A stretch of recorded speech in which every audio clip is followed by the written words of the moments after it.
Nous sommes au début du 8e siècle.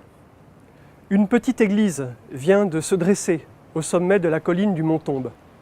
Elle a été créée par l'évêque d'Avranches, Aubert. Et cette petite église, d'une capacité d'une centaine de personnes, est sur le point de devenir le but de l'un des plus importants pèlerinages de France. Au 9e siècle déjà, les premiers pèlerins se présentent au sommet du rocher. L'un d'eux, le moine Bernard, s'est rendu à Jérusalem, à Rome, au Mont Gargan en Italie, avant de rejoindre la sainte colline dédiée à l'archange Michel. C'est pour des pèlerins comme lui que les premiers chemins ont été créés à l'époque romane.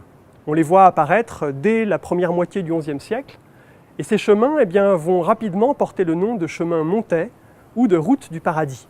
C'est par ces itinéraires que les pèlerins, on les appelle les Miquelots, vont pouvoir, à pied pour la plupart, rejoindre le sanctuaire de l'Archange.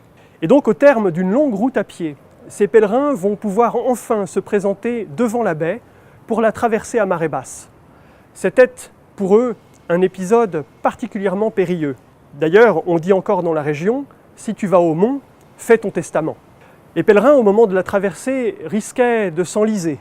Et l'on sait qu'au XIVe siècle, en une année, 12 d'entre eux sont morts de cette manière. D'autres risquaient de se noyer.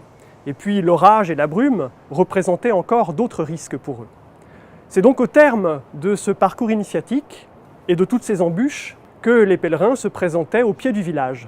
Ils le traversaient alors, parfois deux par deux, en chantant des cantiques et en brandissant leurs bannières. Et parvenus en haut de la rue principale du bourg, ils entraient enfin dans le Saint des Saints, l'abbaye, et ils se présentaient dans l'église abbatiale pour louer l'archange Michel et confier leur âme au prévôt du paradis.